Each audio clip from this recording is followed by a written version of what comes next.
Good morning, Year 10. It's Mrs. Reed here, and we are looking at relationships for our PSHE unit. Today we're going to move to look at online relationships, but first of all, I would really like you to recap the things we've learned so far. So can you pause the video and make a list of characteristics and qualities of a healthy relationship versus the characteristics and qualities of an unhealthy relationship. This should take you no more than 2 minutes, so pause the video and jot down your ideas in a grid.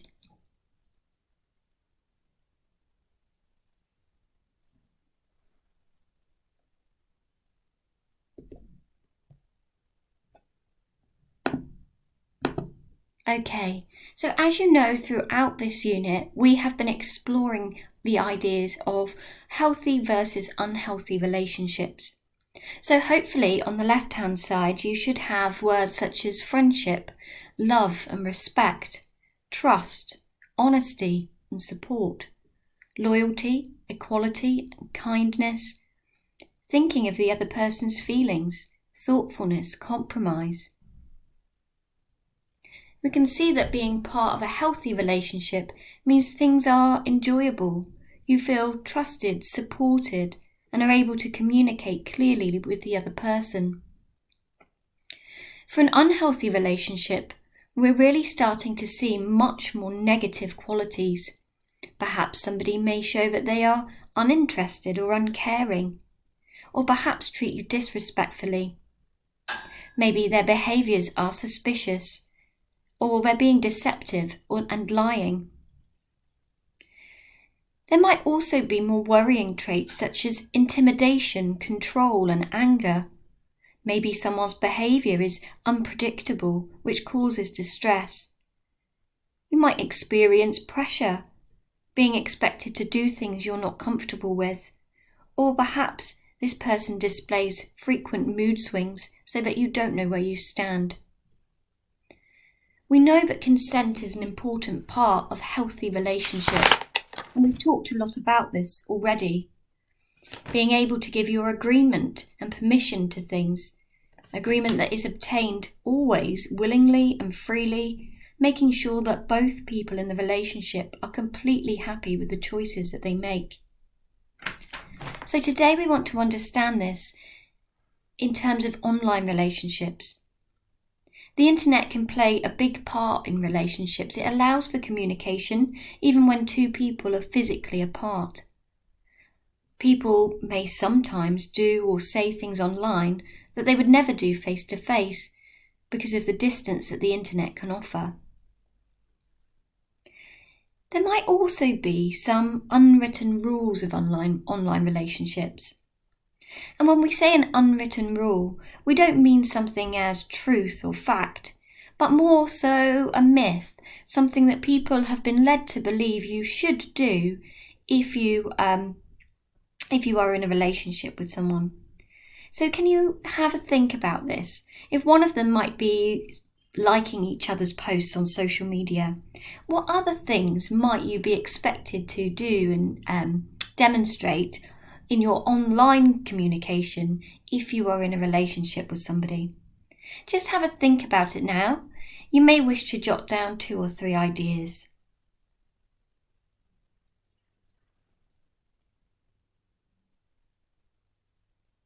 Okay, so some of those unwritten rules might be about updating your status to show that you're in a relationship. You may think that it's important that you post pictures together, you reply to each other's messages within a certain amount of time, that you don't post content with certain other people, or that you are expected to share your login details in some way. So we're going to look at some of these ideas today, and we're going to look at what is a myth, what are these things that people believe to be true but are not, and what are the realities, and then what we might want to look out for in terms of warning signs for online relationships. So we're going to explore first of all a couple of scenarios, just like we would in class, And there are some videos linked to these on Show My Homework. They're only very short, so you may wish to pause the video and pause this video and go across and watch it and the ones that are on Show My Homework. Or alternatively, you can listen. I'm going to read to you what Ryan here says. Once we've done that, I want you to think whether you agree or disagree and see if you can explain why. So Ryan here says that it's up to you what you share online. It's your right to post what you like, especially if it gets more likes. And it's the same thing if you break up with someone. He says, I think it's up to you what you say, good and bad. You have to be quick and get in there first, so that the other person can't say anything bad about you. He says the main thing I expect from someone that I'm seeing, and my friends too, is that they should respond to a message or something that I send straight away. You know when something's been seen or read, so it's rude if you don't reply immediately. He says I did end it with somebody once because they still hadn't replied to a message I sent them after 10 minutes. I want to know what you think of this. Do you agree or disagree with the things that Ryan says? And can you use the different sentence endings, because, but, and so, to try to explain your thoughts? Pause the video and have a go at that now, please.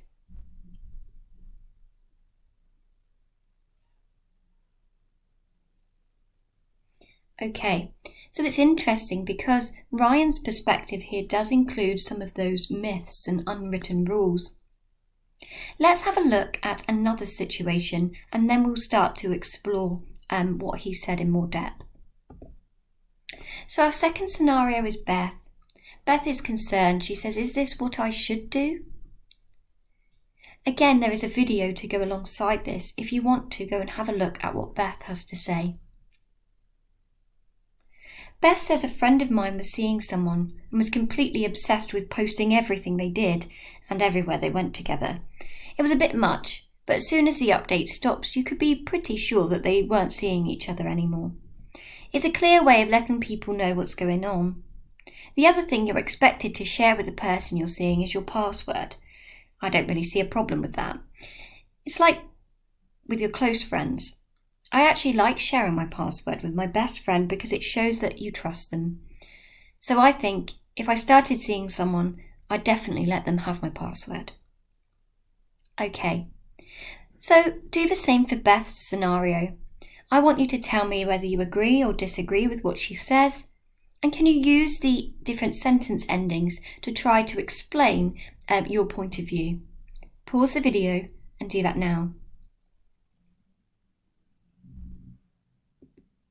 Okay, so what's really clear from both of these scenarios is that both of the young people here are discussing really myths, those things that people believe to be true but actually are not.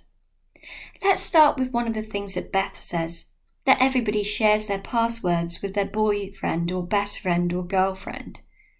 This isn't true. You don't have to prove your trust to anyone by sharing your password. In fact, it's something that we would advise everybody not to do. You should keep your personal details safe. Things like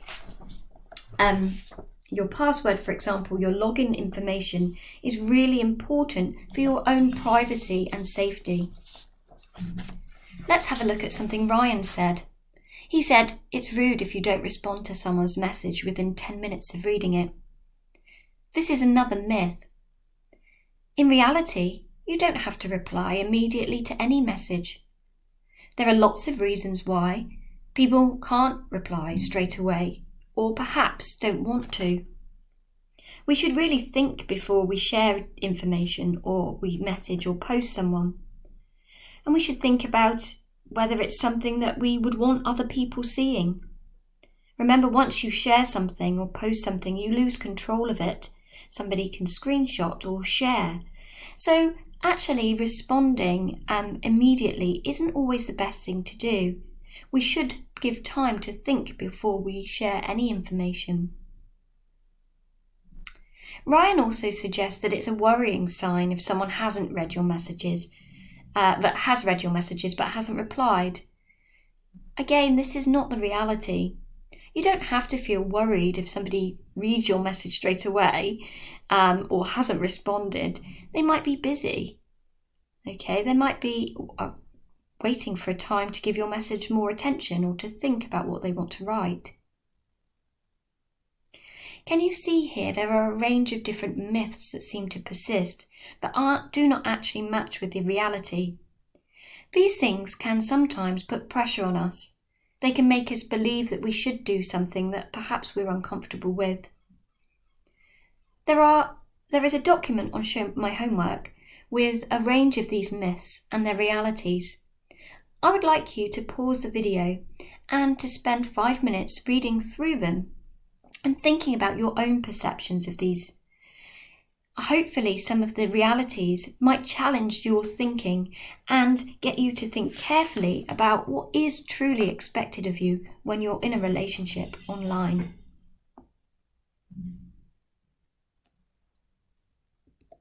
Okay, some of the myths that we've explored here link to feeling pressurized. So what does pressure look like online? It can be really difficult to spot the manipulative behaviours of others, those unhealthy traits and characteristics. And it might not always be obvious when someone is putting you under pressure online. There might be lots of compliments and flattery that they give you, promises of gifts, coins, more followers, or even bombarding you with comments. So this can make people feel like that they need to do what they're being asked, even if they don't want to. Alternatively, it might be something more obvious, such as someone saying bad things will happen to you if you don't do what they're asking. So these are elements of pressure and blackmail and are wrong. If people online are asking you to do things that make you feel uncomfortable, you can always say no, as difficult as this may feel. Even if people seem nice and the things they say to you make you feel good, you never have to do something that you're uncomfortable with. You always have a choice. I want us to look now at another scenario. This time we can clearly see an unhealthy relationship where something is going wrong. I'd like you to watch Paul's story. And I want you to write down 2 things. First of all, what seems to be happening here? And second of all, what do you think Paul should do in this scenario? You'll need to watch the clip that goes alongside this, but I'm just going to give you a bit of background information about Paul. Paul is a normal teenager. He enjoys gaming and playing games online, listening to music. Paul is gay, or he's uncertain. He thinks maybe bisexual. Sometimes he fancies girls, sometimes he likes guys. He says it's a lot to think about. He's not 100% sure. Paul has met somebody online who he has been talking to through his gaming and he's felt confident in sharing with information about his sexuality. Now, Paul is in a tricky situation here because the person he's talking to is placing pressure on him and expecting him to do things that he does not feel comfortable with. In the clip we see Paul question himself, a little bit like we saw in a previous lesson with the character of Lara, who questioned the pressure she felt under from her boyfriend to consent to having sex. I'd like you to watch Paul's story. Think about what's happening and what advice might we give him. Can you do that now, please? Okay, so it's clear that looking at Paul's story that he is in a serious situation. In fact, what he's dealing with is online grooming. Now, grooming can happen anywhere. It can happen on social networking, messaging, photo sharing sites, chat rooms, dating apps, gaming sites, as in Paul's situation. So online grooming is where someone uses the internet to trick you, or force or pressurise you into doing something sexual, like sending a video or image of yourself, and this is wrong. Someone who's grooming others online will sometimes build their trust before talking to that person about doing anything sexual. So what we want to do now is look out for some warning signs and how we can identify when these things are happening. I've taken this information from an excellent website called Think You Know.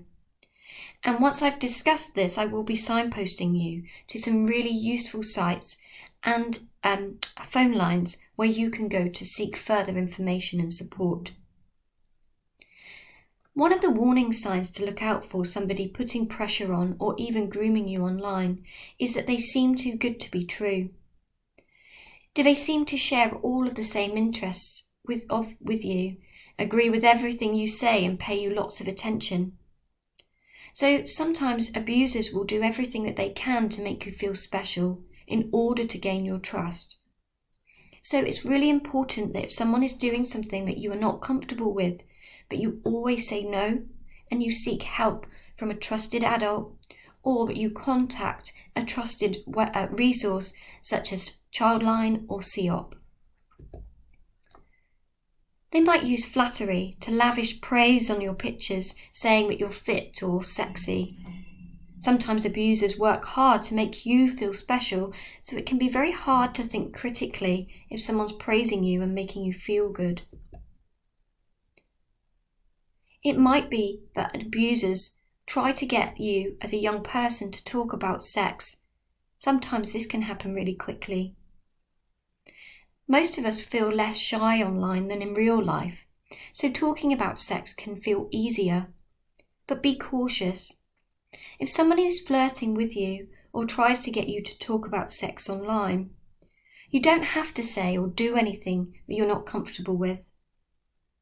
Remember, it is against the law for an adult to have sex with anyone under the age of 16, and it's illegal for someone to put pressure on anyone under 18 to send sexual photos of themselves. It might be that a person says that other young people are sending these pictures. Remember, if they are asking you to send naked or sexual photos of yourself, they are breaking the law. If this has happened, don't panic. It's that the person asking for this who will get into trouble, not you. You need to tell an adult you trust what's happened. You need to seek specialist support, report to CEOP, and in a few minutes there are some more advice for you on a number of things that you can do if you are worried. Another warning sign to be aware of is someone asking you to meet somewhere more private. So you might have met in a public place like a game or on social media where other people can see your comments. A person might ask you then to meet them on Snapchat or WhatsApp or another private chat service.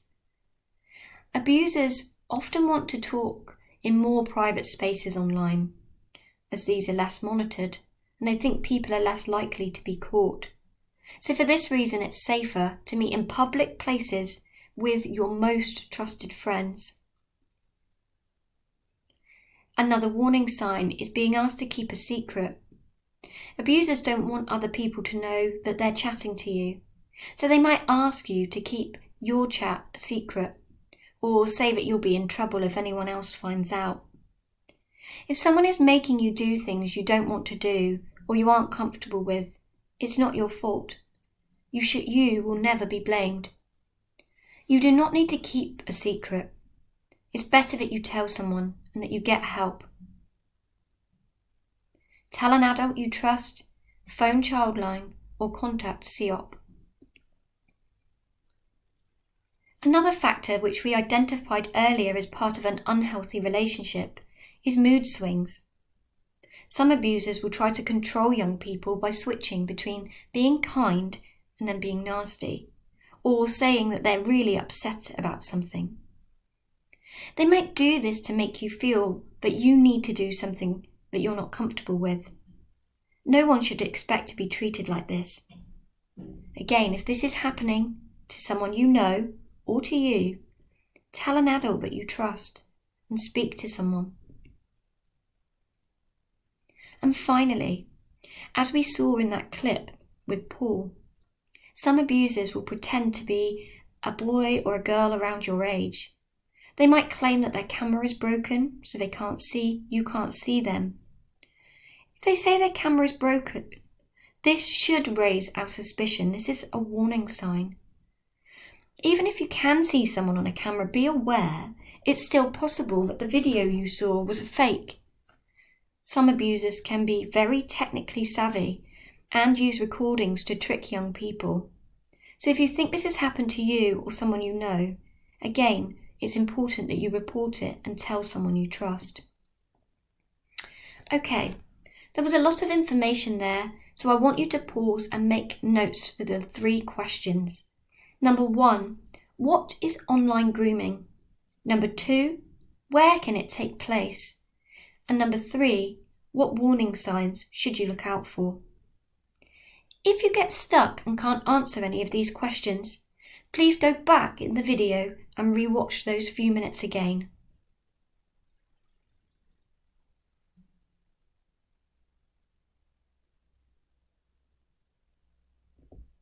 Okay, so as we know, online relationships can be fun and can be exciting. But all healthy relationships have the same purpose, that they all are to make a person feel happy and loved, confident, free to be themselves, not pressurized into anything. We know that sometimes there are myths that young people believe that aren't true, and that the reality is perhaps completely different. We also know that online relationships can leave us in a vulnerable position, that we should know what warning signs to look out for and where to seek help. So here are some advice about staying safe online and what you can do if things go wrong. One of the things is important to think about in any online relationship is thinking before you post. Don't upload or share anything that you wouldn't want your parents, your carers, your teachers, even your future employers seeing. Once you post something, you lose control of it, especially if somebody else screenshots or shares it. Don't share personal details. Remember things like your address, phone number, your full name, school, date of birth. You must keep these private, and you can check your privacy settings on any apps that you use. You should watch out for scams, people trying to trick you into sharing information such as your password.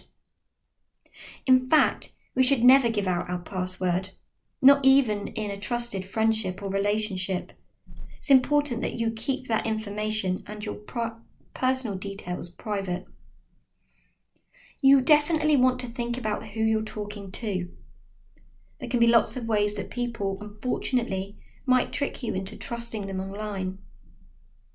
So even if you like and trust someone that you've met online, again, we should never share our personal information. And the final one is about your webcam. It's important that you are aware that some viruses will let someone access your webcam without you knowing. So covering it up when you're not using it can also be some useful advice in staying safe. So where to go if things do go wrong? Well, as I've mentioned already, talking to someone you trust. This could be an adult, someone at home, could be somebody in school. And you can always talk to a childline counsellor. I'll share with you their number and website in a moment. You can report bullying and abuse, and it's important that we do so. You can do this directly on a website such as CEOP, on the childline, and in school too.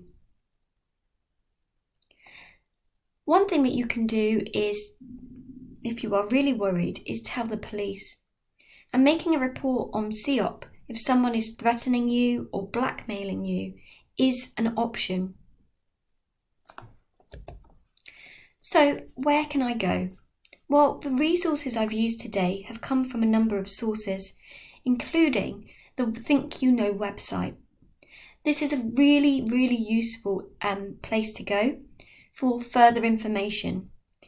They have information on sex, relationships, the internet, what to do if you're stuck, questions and answers, even if you're worried for a friend. I've provided a link to this website on Show My Homework for you to access.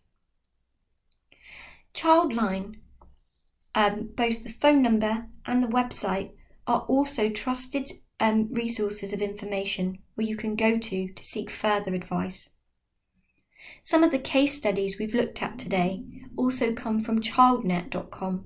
Again, this is a trusted resource with the and service that offers advice and support. You can see at the picture at the bottom here links you to CEOP, the Online Safety Centre, where you can report if you are worried about online sexual abuse or the way that somebody has been communicating with you online. Furthermore, you can always talk to other trusted adults and contact people in college too.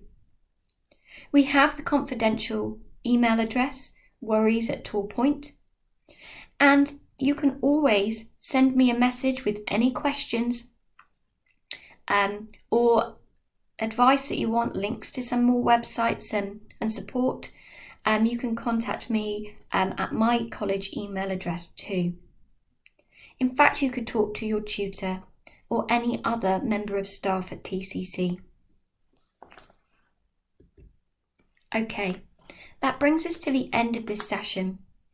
There's a huge amount of information here, and it's really difficult to go into it all in one lesson. It's even more tricky when I can't see you and discuss face to face as we would in a classroom. So I would like you to spend 5 minutes just reflecting on what you know, and to use the links on Show My Homework to follow up on any questions or further information that you might want to get. So your exit ticket today is just to complete one of the sentence stems.